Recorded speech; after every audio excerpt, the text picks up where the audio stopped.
बहुजन विकास आघाड़ी कहीं न कहीं ऐसा कहा जाता है कि उत्तर भारतीयों को समर्थन नहीं देती। तो आपने पहले भारतीय जनता पार्टी का दामन थामा था, अब उसे छोड़कर आप बहुजन विकास आघाड़ी में आए। मैंने पिछले 3 साल में कोई कार्य नहीं कर पाया भारतीय जनता पार्टी में। भाग क्रमांक 10 के इतिहास की अगर हम बात करें तो यहाँ पर कहीं न कहीं दावेदारी जो है वो प्रचंड मात्रा में रही है। जो ये लड़ाई है, ये जो है व्यक्तिगत लड़ाई होती है। उत्तर भारतीयों की जगह बहुजन विकास आघाड़ी में कैसे है? उत्तर भारतीयों को जो इज्जत, जो मान सम्मान मिलता है, और वो मिलता है केवल एक ही जगह से। लोक नेता हितेंद्र जी ठाकुर अप्पा साहब से दूध की बात कीजिए। देखिए आपके सामने द्वारिकाधीश महाराज पधार चुके हैं। 35 साल से उन्होंने कार्य नहीं किया, ये नहीं किया, वो नहीं किया, लेकिन वही नगर सेवक उनको आप अपनी पार्टी में लेके नगर सेवक के लिए तैयारी कर रहे हैं। बहुजन विकास आघाड़ी की सरकार थी तो गणपति के पहले हमारा रोड बन जाता था। भाग नंबर 10 की बात कर रहा हूँ। एक भी कार्यकर्ता बीजेपी के पास नहीं है। नमस्कार दोस्तों, मैं हूं शिवानी दुबे और आप देख रहे हैं mirror of truth. Vasai Virar नाला सुपारा में चल रहे चुनावी महादंगल के बीच हमारे साथ प्रभाग नंबर 10 से नगर सेवक बनने की इच्छा रखने वाले पंडित महेंद्र शर्मा जी मौजूद हैं। इनसे बातचीत करते हैं, जानते हैं कुछ विशेष मुद्दों के बारे में। सर नमस्कार। नमस्कार। नमस्कार। क्या कहेंगे, प्रभाग नंबर 10 और नगर सेवक बनने की इच्छा, क्या कहना चाहेंगे? मैं पहले आपको और आपके चैनल को बहुत बहुत धन्यवाद देता हूँ कि आप ऐसे ही समाज के जो भी अच्छे कार्य हैं उनको आप दिखाते रहें। रह गई बात नगर सेवक बनने और नगर सेवक की लड़ाई, तो मैं आपको बताना चाहूँगा कि मेरी धर्मपत्नी जी हैं खुशबू महेंद्र शर्मा जी, उनको लेके मैं मैदान में उतरा हूँ और हमारे वरिष्ठ जैसा चाहेंगे, क्योंकि अभी तक तो क्लियर हुआ नहीं है, जैसा होगा आगे देखेंगे। प्रभाग क्रमांक 10 के इतिहास की अगर हम बात करें तो यहाँ पर कहीं न कहीं दावेदारी जो है वो प्रचंड मात्रा में रही है। तो ऐसे में बहुजन विकास आघाड़ी से जीत कर आना कितना ज्यादा मुश्किल और कितना ज्यादा आसान होगा? मैं बताना चाहूँगा कि देखिए कैसा है कि जो पहले विधानसभा हो या लोकसभा हो, वो लोकसभा आई तो दिल्ली की बात आई, विधानसभा हुआ तो व्यक्तिगत विधान की बात आई, प्रांत की बात आई। और जो ये लड़ाई है, ये जो है व्यक्तिगत लड़ाई होती है, जिसका आपका व्यक्तिगत व्यवहार किसके साथ क्या है उस पर डिपेंड करता है। तो जहां तक है, एक उत्तर भारतीय समाज होने के नाते हर जगह, हर प्रांत के लोगों से और व्यापारियों से अपनी एक अच्छी सोच है, उनके लिए हमने काम किया है, इसके लिए हम मैदान में उतरे। बहुजन विकास आघाड़ी कहीं न कहीं ऐसा कहा जाता है कि उत्तर भारतीयों को समर्थन नहीं देती, लेकिन अगर आपकी बात करें तो आपने पहले भारतीय जनता पार्टी का दामन थामा था, अब उसे छोड़कर आप बहुजन विकास आघाड़ी में आए हैं। तो उत्तर भारतीयों की जगह बहुजन विकास आघाड़ी में कैसी है? मैं आपको बताना चाहूँगा कि मेरी पैदाइश बॉम्बे की है और मैं शुरू से रहा हूँ बॉम्बे में। बॉम्बे में उत्तर भारतीयों की बात की जाए तो एकदम कहीं कुछ नहीं गिनती होती है। उत्तर भारतीय एक कठपुतली की तरह होते हैं। लेकिन अगर बात की जाए वसई विरार नाला सोपारा और पालघर डिस्ट्रिक्ट की, तो उत्तर भारतीयों को जो इज्जत, जो मान सम्मान मिलता है, और वो मिलता है केवल एक ही जगह से, एक ही पार्टी से, बहुजन विकास आघाड़ी से, हमारे लोक नेता हितेंद्र जी ठाकुर अप्पा साहब से, बाकी और कहीं से नहीं मिलता है। आपने भारतीय जनता पार्टी छोड़ी क्यों? मैंने पिछले 3 साल में कोई कार्य नहीं कर पाया भारतीय जनता पार्टी में। बीच में बोईसर में एक वाकया हुआ जो कि शिवसेना के एक खासदार थे, उनके द्वारा बोला गया उत्तर भारतीयों के लिए। उस समय मैंने उत्तर भारतीयों के साथ में मिलकर एक मुहिम छेड़ा और मैं भाजपा में ही था। तब मुझे भाजपा से ऐसा मुझे फोन आया कि आप जो है हमारी पार्टी और शिवसेना की युति है, आप ऐसा कर नहीं सकते। मैंने तुरंत राजीनामा दिया भाजपा से। और राजीनामा देने के लिए ऐसा नहीं कि उसके बाद मैं पार्टी में शामिल हुआ। फिर काफी दिनों के बाद 2019 में मैं कार्य करते रहा और 2019 में मेरी मुलाकात हुई युवा आमदार माननीय श्री क्षिति दादा ठाकुर जी से। उन्होंने मेरी सब बातों को सुना और मुझे उन्होंने बताया कि तुम कार्य कर सकते हो और कार्य करो, मैं तुम्हारे साथ हूँ। और वाकई में जो चीज की मुझे जरूरत है, जो लोगों को मुझे सहायता करने की जरूरत है, हमेशा दादा ने मुझे पुश किया और मैंने उनका कार्य करके दिया। ये मेरे लिए बड़ी सौभाग्य की बात है। आप बहुजन विकास आघाड़ी में हैं, ऐसे में ब्राह्मण समाज से भी हैं। वसई विरार में हिंदुत्व की सरकार है, लेकिन देखा जाए तो कहीं न कहीं जो हिंदुत्व है उसमें ही नाराजगी चल रही है।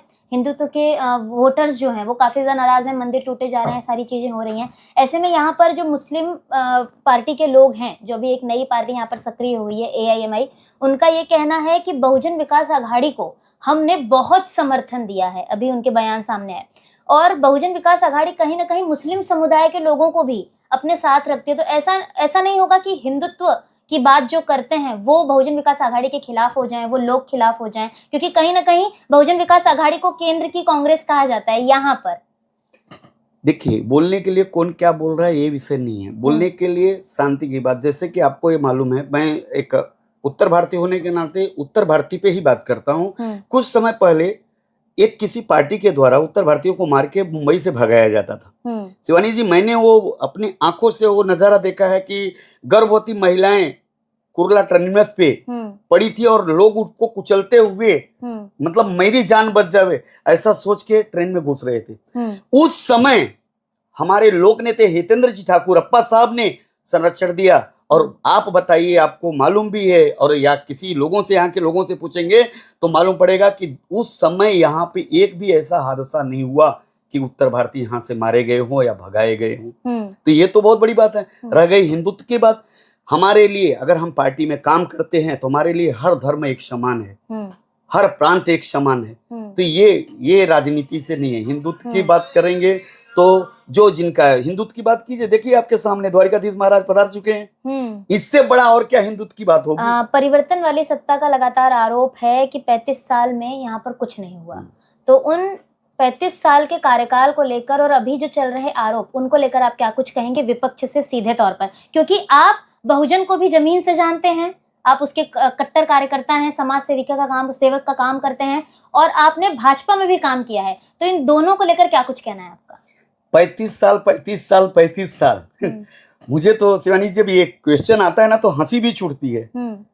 35 साल के कार्यों को बताने के लिए इतने कार्य हुए हैं। मैं 2 साल का बच्चा जो आया हुआ है, जो 19 साल 22 साल का लड़का है, अगर वो 2 साल पहले आया है ना तो यहाँ के विकास के विषय में कुछ नहीं बता पाएगा। जो नगर सेवक 35 साल में काम नहीं कर रहे थे, आज वही नगर सेवक उनके साथ में हैं। उनको बुलाया जा रहा है तो उनको वॉशिंग मशीन में साफ किया जा रहा है। ये बड़ा बयान दे रहे हैं आप। बहुत बड़ा बयान है। ये तो पब्लिक को एक मूर्ख बनाने वाला सिस्टम है। 35 साल से उन्होंने कार्य नहीं किया, ये नहीं किया, वो नहीं किया, लेकिन वही नगर सेवक थे ना, उनको आप अपनी पार्टी में लेके नगर सेवक के लिए तैयारी कर रहे हैं। आपके पास अपने कार्यकर्ता नहीं है? मैं जिस वार्ड में हूँ, जिस प्रभाग में हूँ, प्रभाग नंबर 10 की बात कर रहा हूँ, ये एक भी कार्यकर्ता बीजेपी के पास नहीं है। जितने भी कार्यकर्ता आए हुए हैं दूसरी पार्टी से आए हुए और वो चुनाव लड़ रहे हैं। अब बीजेपी तो बाहर से बड़े बड़े नेता लोगों को बुलाकर बाजी मार ले जाएगी। ऐसे में बहुजन विकास आघाड़ी यहाँ की स्थानिक पार्टी क्या करेगी फिर? परिवर्तन तो हो ही गया। परिवर्तन तो इतना हो गया कि जो 35 साल का रोड था, जो बना रोड था, वो रोड पे अभी तक कुछ नहीं हुआ। अब चुनाव आ गया तो कहीं कहीं हमारे यहाँ पहले ऐसा होता था कि देखते थे कि अगर हमारी पैंट फट जाती थी तो उसको ऐसा सिलाई मारा जाता था। तो ऐसा सिलाई मारा जा रहा है रोडों को, चकत्तियां लगाई जा रही। ये समझ सकते हो आप। दूसरा चीज ये है कि परिवर्तन 1 साल में लोगों को मालूम पड़ा है। हमने कोशिश किया था कि लोगों को जोड़ के रखे, जोड़ के संभाले, लेकिन आज इतना ज्यादा परिवर्तन हो गया है वसई विरार नाला सुपारा में कि जिनके घर थे वो रोड पे आ गए, जिनके घर थे रोड पे आ गए। सामान्य नागरिक, सामान्य लोग जो रोड पे भाजी लगा रहे थे, ठेला लगा रहे थे या एक गुंटी लेके बैठे थे, सबकी गुंटियां तोड़ दी गई। मैं लोगों से यही आह्वान करूंगा, यही अपील करूंगा, यही निवेदन करूंगा कि अब भी अगर नहीं किए तो आने वाला समय और खराब जाएगा। क्योंकि ये तो 1 साल की बात है। जब पूरा हो जाएगा ना तो हम बेघर हो जाएंगे, हमारा कुछ नहीं बचेगा। अभी 41 बिल्डिंग का नाम चल रहा है, कितने बिल्डिंगों को ऑलरेडी नोटिस आ चुकी है। ये तो सौभाग्य है कि बीच में इलेक्शन है, नहीं तो और ज्यादा से ज्यादा यहाँ की पब्लिक रोड पे होती। मैं यही कहूंगा कि आने वाले समय में 15 तारीख को आप बहुजन को भारी मतों से विजयी बनाएं और जिस जगह हम सुरक्षित हैं उसी जगह वापस सुरक्षित होंगे। और ये सच्चाई है। विधानसभा में आपने देखा था कि यहाँ के ही आमदार ने प्रॉमिस किया था, नोटिस तो पहले थी लेकिन बोले घर नहीं टूटेगा, चाबी दूंगा फिर गृह प्रवेश करवाऊंगा। गृह प्रवेश करूंगा। हमारे चैनल पे बयान आज तक वो गृह प्रवेश अभी तक हुआ नहीं। गृह प्रवेश उनके हुए जिनके घर अच्छे थे, जिनके बंगला थे, जो सुरक्षित थे, उनके गृह प्रवेश हुए। और आप देख रहे हो प्रतिदिन गृह प्रवेश हो भी रहे। तो ऐसा कुछ हम ना करें कि हमको आने वाले समय में तकलीफ का सामना करना पड़े। पर भारतीय जनता पार्टी तो जनता की पार्टी है, तो आप ऐसे कैसे कह सकते हैं? जनता की पार्टी है तभी तो मैं आपको बताना चाहता हूँ। हिंदुत्व की पार्टी है, बोलती है राम मंदिर के नाम पे वोट मिलता है भारतीय जनता पार्टी को, और मंदिर का सबसे बड़ा विरोधी जो है, आपके सामने मंदिर बना हुआ है हनुमान जी का, सबसे बड़ा विरोधी भारतीय जनता पार्टी के लोगों ने किया यहाँ पे। दूसरा चीज, जनता की पार्टी आप बता रहे हैं, जनता के लिए पिछले 1 साल में क्या हुआ है? हमारे धर्म की बात होती है ना, आपने बोला कि धर्म की बात, बहुजन विकास आघाड़ी की सरकार थी तो गणपति के पहले हमारा रोड बन जाता था। शिवानी जी, मैं बताना चाहूंगा कि इतनी पावर, इतना हम लोग, हमारे जैसे कार्यकर्ता में है कि हम रोड को पहले यहाँ के इंजीनियर से मिलके महानगर पालिका में लेटर दे के काम करवा देते, गणपति के पहले रोड का पूरा काम हो जाता था। इस बार तो गणपति चली गई, जो हमारे प्रभु हैं, माता जी का आगमन हुआ वैसे ही गए, दिवाली चली गई, अब चुनाव आया तो रोड बने, क्रिसमस भी चला गया, अब भी पूरे बने नहीं है, अभी बन रहे हैं, अभी बन रहे हैं। रात को काम होता है, सुबह वापस दिखाया जाता है, वो वैसे ही मिलता है। रात को तो फोटो रील्स बन जाते हैं, सुबह में वैसे ही वही कार्य, रील्स बन जाते हैं, रियल में काम नहीं होता। रियल में काम नहीं होता, रियल में आप देख लीजिए ना, आप तो सभी जगह जाते हैं, आपको मालूम है। वो कहते हैं हम काम करते हैं इसलिए रील बनाते हैं, जो काम कर रहा है वो रील बनाएगा, आप भी बनाए, आप लोग क्यों नहीं बनाते? बहुत सही, ये सही बात है। महानगर पालिका ये जो बना हुआ है, कहाँ बना हुआ, कैसे बना हुआ, इसका रील हमने कभी नहीं बनाया। 2020 में हॉस्पिटल पास हुआ था, हमने रील नहीं बनाया। जो इतने अच्छे रोड बने हुए, हमने कभी रील नहीं बनाया। सूर्या टैंक जो पानी की व्यवस्था हो गई, हमने कभी रील नहीं बनाया। ये गलती है हमारी, हम मानते हैं, हम मानते हैं। जो दिखता है वो बिकता है ना? नहीं, दिखता है वो बिकता है, लेकिन दिखाने वाला, करने वाला। एक रील और बन रहा है, आपको मालूम है, द्वारिकाधीश मंदिर बना है, किन्होंने बनाया है आपको भी मालूम है, लेकिन उसका श्रेय कोई और लेना चाह रहा है। लोगों को द्वारिकाधीश के दर्शन कराए जा रहे हैं, दर्शन कराना कोई गलत बात नहीं है, प्रभु के दर्शन, लेकिन ये बताना तो चाहिए कि बनाया किसने है। उनको ये बताया जा रहा है आपको चलो द्वारिकाधीश मंदिर लेके जाएंगे, लेकिन वोट किसको दो? बीजेपी को। अच्छा, हाँ, काफी गाड़ियां गई हैं यहाँ पे, जो कि नायगांव से।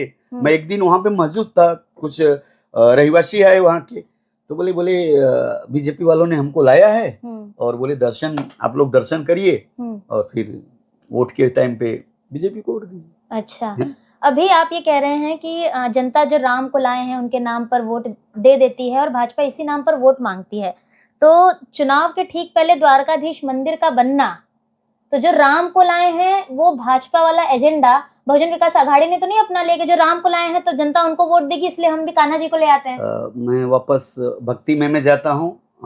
सर्वप्रथम मैं प्रवीणा ताई को नमन करता हूँ, प्रणाम करता हूँ कि उनके द्वारा इतना बड़ा कार्य हुआ है, और मैं उनके ही मार्गदर्शन में जो कार्य करता हूँ, उनके ही भक्ति भाव में रहना चाहता हूँ। 2012 के पहले उन्होंने प्रभु को ऐसा बताई है कि प्रभु को लाने के लिए उन्होंने बोले, प्रभु को सबसे ज्यादा श्रृंगार प्रिय है, तो श्रृंगार प्रिय है, इसके लिए उन्होंने बोला कि जब प्रभु आप विराजमान हो जाएंगे तभी हम श्रृंगार करेंगे। उन्होंने अपना गहना गुड़िया सब पहनना बंद कर दिया था। अभी प्रभु विराजमान हो गए तो उन्होंने वापस वही चीज किया है। तो चुनाव को देखते हुए नहीं, भारतीय जनता पार्टी का एजेंडा देखते हुए नहीं, ये यस मेरे बोलने के बाद 2012 की बात, मैंने इसके लिए आपको पूरा बात बताया कि सन के साथ में 2012 से अब चीजें चालू है। और रह गई बात ये कि उनका काम है कि भगवान का नाम लेना और भगवान के ही विरोध में कार्य करना, जनता का काम बोलना, और जनता के ही लिए जो अनहित कार्य हो रहा है, जनता का कौन सा कार्य महानगर पालिका या यहाँ की बीएमसी द्वारा उन्होंने करा के दिया। यहाँ के गणपति लाने वाले कौन है? हम ही आप लोग हैं ना, आम जनता ही है ना। उनके घर पे गणपति जा रही, रोड बनाई नहीं, पानी की व्यवस्था नहीं। अब पानी की जो व्यवस्था पहले की उसको तो सुचारू रूप से करिए आप। बोले रोड तो पहले का बना है, अरे पहले का बना था तो ऐसा था क्या?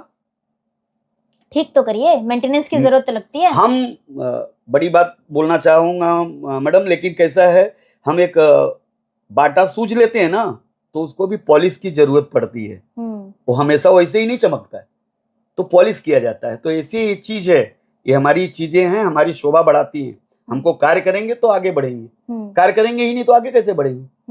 तो कुल मिलाकर भारतीय जनता पार्टी सिर्फ दिखावे का काम करती है, जनता के हित में काम नहीं करती। वसई विरार नाला सुपारा में तो नहीं, बाकी जगह केंद्र में आप समर्थन में है, मतलब बाकी जगह का मैं नहीं बोल सकता हूँ, लेकिन जहां मैं रहता हूँ हाँ, यहाँ पे एकदम नहीं, एकदम एकदम नहीं। सीधी नाराजगी। मैं भारतीय जनता पार्टी जो छोड़ा था उस पर तो मैंने आपसे बात ही नहीं किया। मैंने वही बात बोला है कि अभी भारतीय जनता पार्टी को किसी भी कार्यकर्ता वरिष्ठों को मिलना हो तो पहले जाओगे आप वहाँ उनके लोगों से मिलोगे, वॉचमैन रहेगा, फिर केबिन में जाएगा, फिर वहां पे वो रहेंगे तो भी बोल दिया जाएगा नहीं है, कल आओ। लेकिन हमारे यहाँ ऐसा नहीं है। जितने कार्यकर्ताओं को समर्थन है, जितने पदाधिकारियों को समर्थन है, उसने ही एक नॉर्मल इंसान जाता है ना, तो हमारा शेर, हमारे मार्गदर्शक, हमारे आधार स्तंभ माननीय श्री लोक नेता हितेंद्र जी ठाकुर बीचों बीच ऐसे विवा कॉलेज के बैठे रहते हैं, और ना कोई गेट है ना कोई रुकावट है, आम आदमी जाता है सीधा उनसे मिलके चले जाता है। तो ये चीज चाहिए ना लोगों को, ये मिल रही है। और भी कैसा है ये जुगलबंदी जो चल रही है, छोटे छोटे लुभावना देना, फला सिस्टम, ये सिस्टम, वो सिस्टम करके जो लोगों को लुभा रहे हैं, वो लुभाने का काम बंद करें। और इस बार पूरी तरह से सुपड़ा साफ होने वाला है और हर हाल में वसई विरार में सिटी ही बजने वाला है। बहुत बहुत शुक्रिया, धन्यवाद, बहुत बहुत धन्यवाद। तो ये थे हमारे साथ महेंद्र शर्मा जी। इनका साफ तौर पर ये कहना है कि इस बार वसई विरार नालासोपारा में सिटी ही बजेगी, वसई विरार महानगर पालिका में सिटी का ही महापौर बैठेगा और भारतीय जनता पार्टी जो कि जुमला पार्टी है उसका सुपड़ा साफ होगा। बहरहाल दोस्तों, वसई विरार नालासोपारा में चल रही राजनीति को लेकर आपका क्या कुछ कहना है हमें कमेंट बॉक्स में बताना ना भूलें। मैं शिवानी दुबे फिर मिलूंगी आपसे अगली खबर में, तब तक देखते रहें मिरर ऑफ ट्रूथ, क्योंकि हम दिखाते हैं सच का आईना। ऐसी ही और खबरें देखने के लिए बने रहे हमारे साथ और सब्सक्राइब करें मिरर ऑफ ट्रूथ। वीडियो पसंद आने पर लाइक, कमेंट, शेयर जरूर करें।